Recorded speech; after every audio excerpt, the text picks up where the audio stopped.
Berjumpa kembali di pembelajaran Bahasa Indonesia kelas 12. Pada kesempatan kali ini, Putri akan memberikan tambahan materi mengenai kritik sastra dan esai.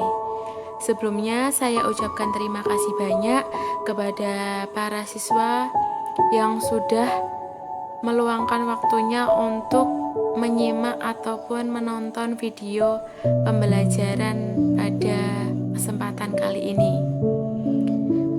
Pada kesempatan kali ini, kita akan belajar mengenai kritik sastra dan esai yang memfokuskan atau menekankan mengenai perbedaan antara kritik sastra dan esai. Langsung saja. Perbedaan kritik dan esai. Kritik sastra adalah usaha memberikan tanggapan, pertimbangan, penilaian suatu karya dengan memperlihatkan keunggulan dan kelemahan dari suatu karya. Teks kritik berisi tentang penilaian atas kelebihan dan kelemahan sebuah karya secara objektif, disertai dengan data-data pendukung, baik sinopsis karya, alasan logis, maupun teori-teori yang mendukung. Secara garis besar, kritik terfokus pada penilaian terhadap suatu karya. Kita ambil poin intinya di sini. Berarti kritik sastra itu merupakan sebuah tanggapan untuk memperlihatkan keunggulan dan kelemahan karya sastra yang disusun secara objektif atau berdasarkan data-data pendukung. Karya sastra itu bisa berupa novel, puisi, kemudian film, itu pun bisa dibuat menjadi kritik walaupun itu bukan karya sastra gitu nggih. Kemudian esai itu apa? Esai merupakan sebuah karangan atau tulisan dalam bentuk prosa tentang apa saja. Esai membahas karya tetapi tidak mencantumkan sinopsisnya, tidak menilai kelebihan dan kelemahan sebuah karya, tetapi membahas apapun atau sesuai dengan sudut pandang pribadi penulis. Kalau yang tadi bersifat objektif, kalau yang esai ini bersifat subjektif atau berdasarkan sudut pandang penulis. Kemudian, hal lain yang juga penting untuk diketahui bahwa bahasan esai tidak hanya terkait karya. Nah, benar kan? Tetapi terdapat objek lain, misalnya peristiwa sehari-hari, bahkan imajinasi dan impian penulisnya tentang suatu hal atau keadaan. Kalau esai itu bebas, bisa fenomena yang sedang terjadi, peristiwa yang sedang viral, imajinasi penulis, dan sebagainya. Tetapi kalau kritik sastra itu membahas tentang sebuah karya. Di sini kita akan membandingkan kritik dan esai berdasarkan pengetahuan yang disajikan. Semoga terlihat ya. Coba kita lihat, kita perbesar. Oke, perbandingan kritik dan esai berdasarkan pengetahuan yang disajikan. Kritik itu objek kajiannya sebuah karya, misalnya seni musik, sastra, kemudian drama, film, lukisan pun bisa dibuat sebuah kritik nggih.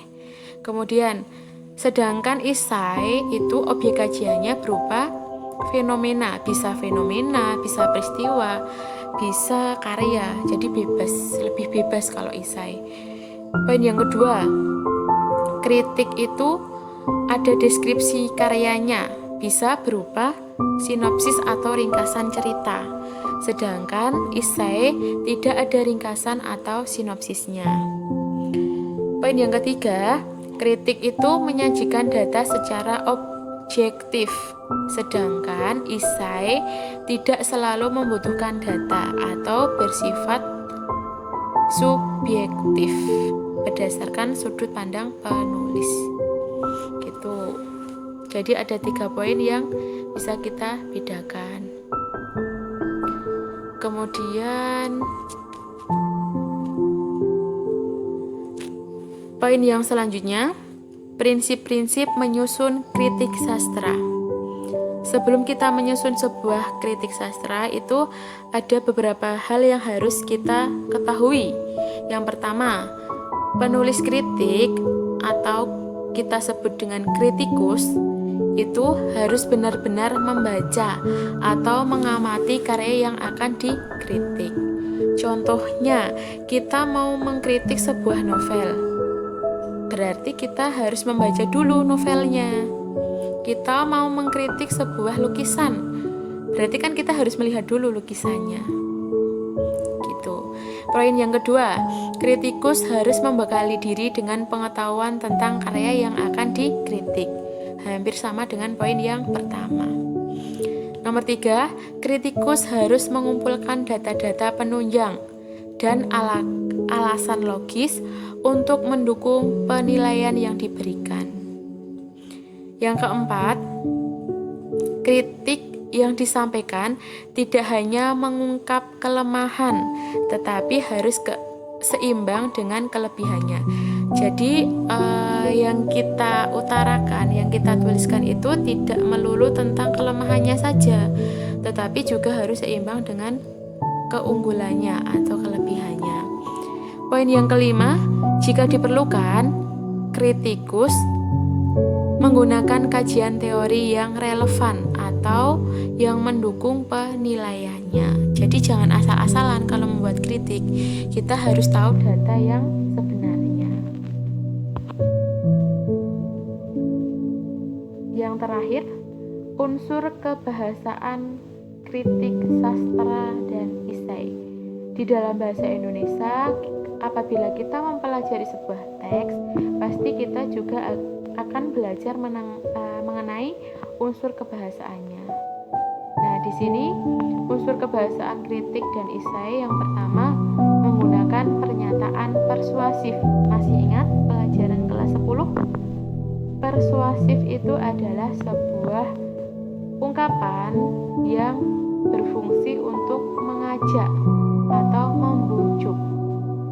Yang nomor 2, menggunakan pernyataan yang menyatakan fakta untuk mendukung atau membuktikan kebenaran argumentasi penulis.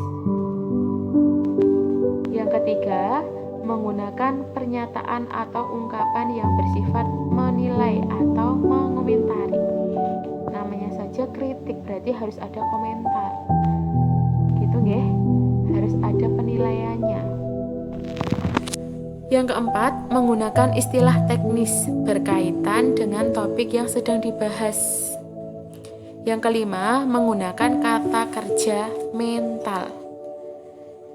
Kata kerja mental itu adalah sebuah kata kerja yang tidak bisa terlihat oleh indera penglihatan. Contohnya, berpikir. Tidak semua orang tahu kan kalau kita sedang berpikir.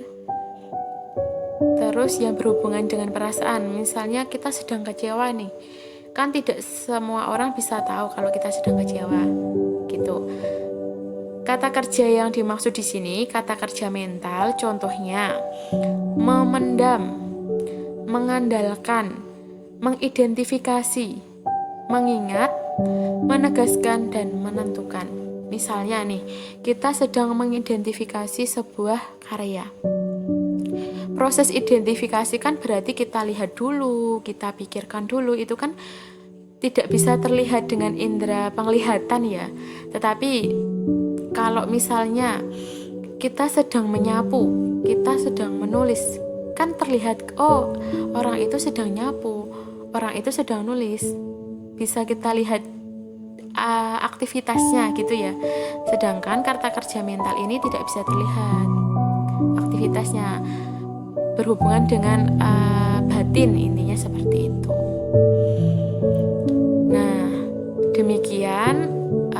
tambahan materi dari saya. Apabila kalian ada pertanyaan atau ada materi yang kurang jelas, bisa kalian tanyakan di Google Classroom. Silahkan setelah menonton video ini, kalian bisa berkomentar di Google Classroom ataupun di link channel YouTube-nya sebagai bukti presensi pada pembelajaran hari ini. Demikian dari Putri, kurang lebihnya mohon maaf. Akhir kalam, wassalamualaikum warahmatullahi wabarakatuh.